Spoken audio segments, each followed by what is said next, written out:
Hey everyone, Trevor Tiger here, the #1 channel for being dead for months then suddenly coming back to life to make a video. I want you all to know that I am working on One Piece content and the next related video is something big. If you've seen any of my live streams, you all know what it's about.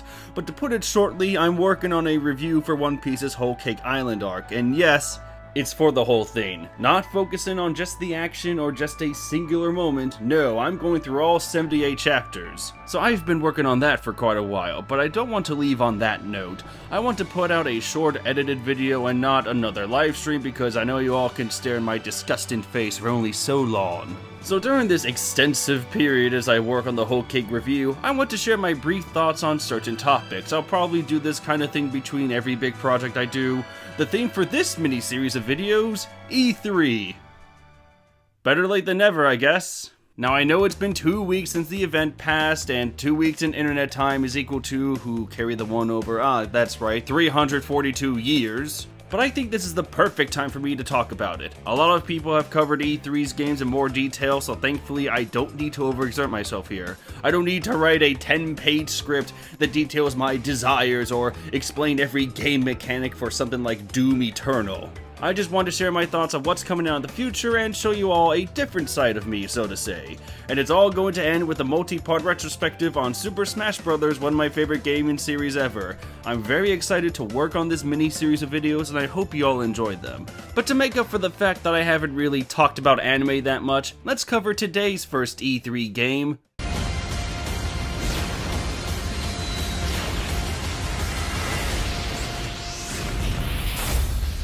Jump Force.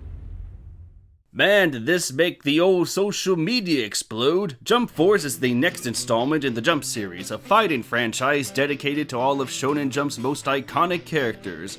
Even though this series has mixed reviews, it's always met with a nice feeling that all of these characters were brought together in the same game.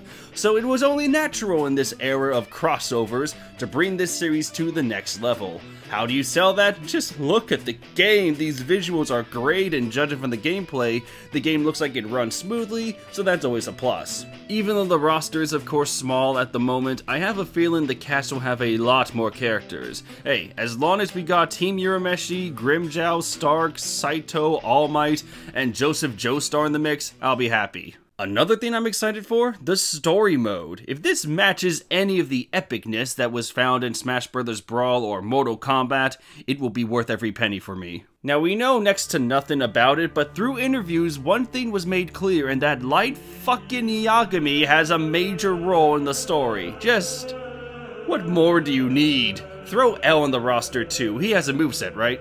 I'm really interested to see what kind of story unfolds. Does Light one day pick up a Shonen Jump magazine, see all the characters, and for shits and giggles writes their names in the Death Note, controlling them and forcing them to fight each other all for the sick sake of a deranged serial killer wearing a fake god persona? Cause I'd be down for that. Or will we get a generic bad guy that rounds up other bad guys and is like, darkness, darkness, darkness, darkness, darkness. This sounds like a great plan. No one can stop us. All hail to you, new god!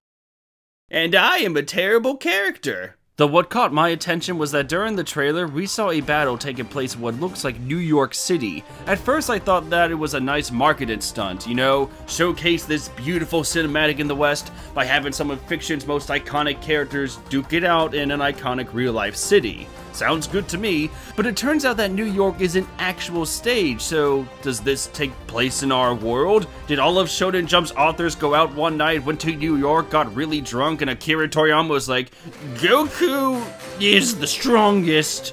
No one can beat him, you weak fools. And then Eiichiro Oda was like, screw you, they're not super. Luffy could win. But then Togashi is like, no, Yusuke could win. And then Tite Kubo is like, guys, it was all part of Aizen's plan, so he wins.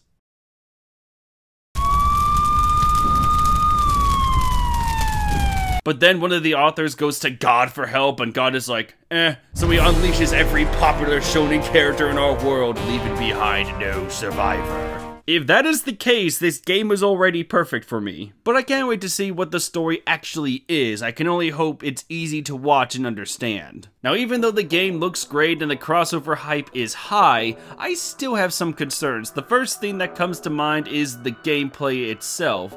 Even though the fights do run smoothly, I can't help but notice the fighting does look a bit clunky. It looks like each character has their own mechanic or playstyle based on their series, but all meshed up together, it looks a little awkward. The jump cuts and flashes are also a little too quick for me to know what exactly is happening, and the areas seem just a little too large. If the gameplay and the stages looked more condensed and focused, I think we're onto something. I can only assume that upon release, all of the characters will operate differently, but they're easy to learn and can really take advantage of the arena. A good example of this being done right is Dragon Ball Z Budokai Tenkaichi 3. It's a fast-paced, large area fighter. Though it's not perfect, the sheer intensity in fights and the simplicity of the controls make it stand out. It's my favorite DBZ game, for God's sake. Now, Jump Force hasn't released yet, so there's still plenty of time for any of these issues to be fixed, but what worries me the most is the reputation a game like this can be inspired from. Like I said before, the Jump games have been overall average. While the crossover appeal is nice, that doesn't mean the game is going to be automatically good. I think the best analogy I can give is, once again, the Dragon Ball game franchise. Though there may be a few gems in this wide area of manga-based fighters, but it will be no surprise if a game falls flat or has glaring issues. There's really no evidence to suggest this will happen to Jump Force, but it does nag me time to time.